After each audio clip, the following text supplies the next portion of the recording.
This episode of World of Anime, we have a special guest. He is the president of Otaku Bay of Oakland, California, and he's also the author of the Anime Companion, What's Japanese in Japanese Animation.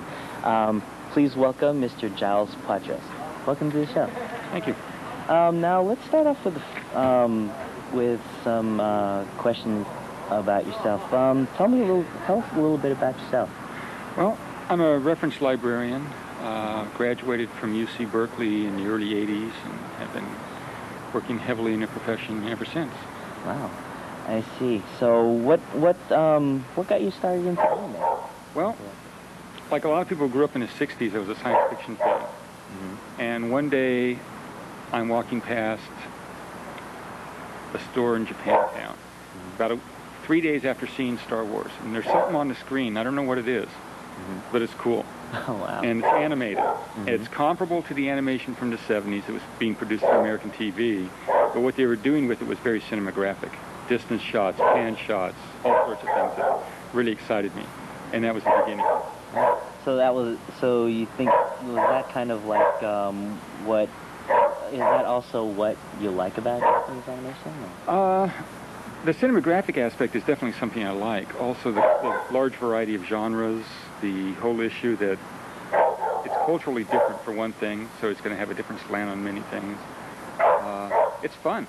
That's the most important thing. Wow.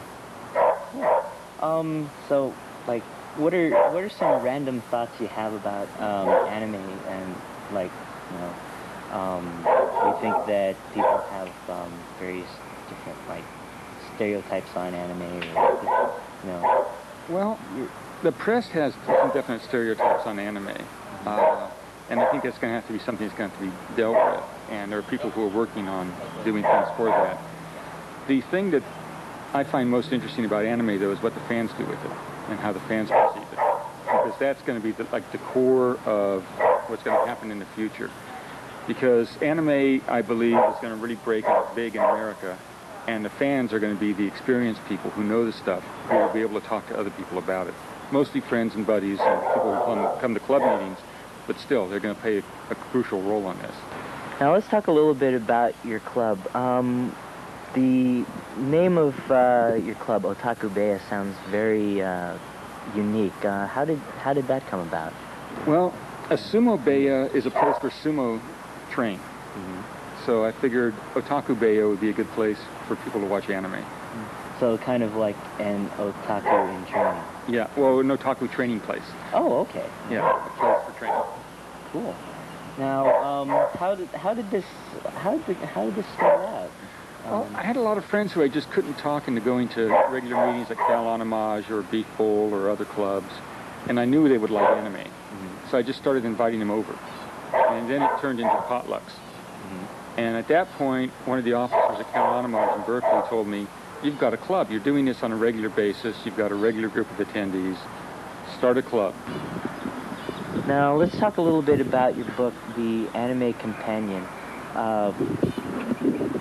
What was your inspiration to write the book? Well, one day in Rec Arts Anime, I realized I'd seen the same question phrased 3 different ways in 1 week. And I figured it was time for somebody to put together a short FAQ file that would have some of the common cultural things one sees in anime. And so I started doing that, and I put it up. And I kept finding other things, and I kept putting up those other things. And I started taking notes about things I saw in anime, and then tracking them down in various books. Discovered very quickly that a lot of these things you don't find directly, you find indirectly in books. And eventually I got to about 125 pages of printout. Wow. So, you mentioned the question. What question was that? What is this rope with these white things hanging from it? Ah, that question. Yes, which is one that still pops up occasionally. And so in the book I defined that. I also started going into things like furniture, historical events, places, personages, hand gestures. Somebody's having a conversation, you can't hear their words because of traffic noise, but one of the guys is going like this, so there's a woman involved.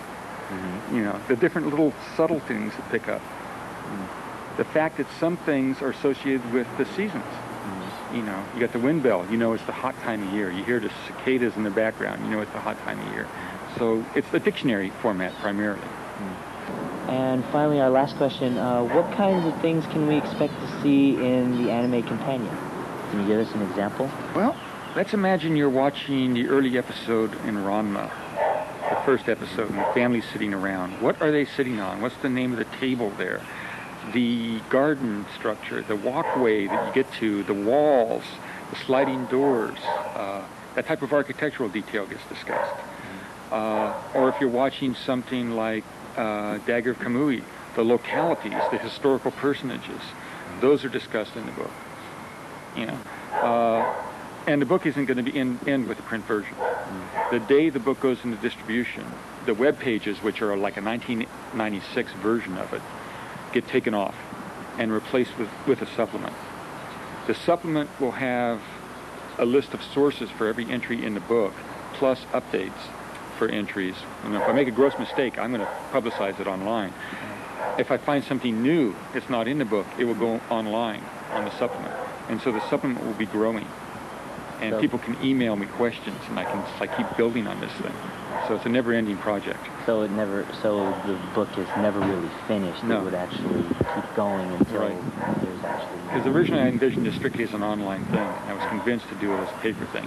And so we decided to work at it as a paper thing with the online supplement. Okay, wow.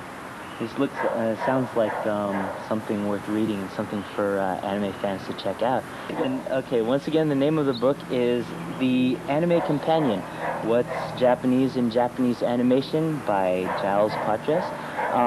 And it will be hitting bookstores sometime in November. And once again, we'd like to thank you for being on the show. Okay, and, thank you. Back to you in the studio.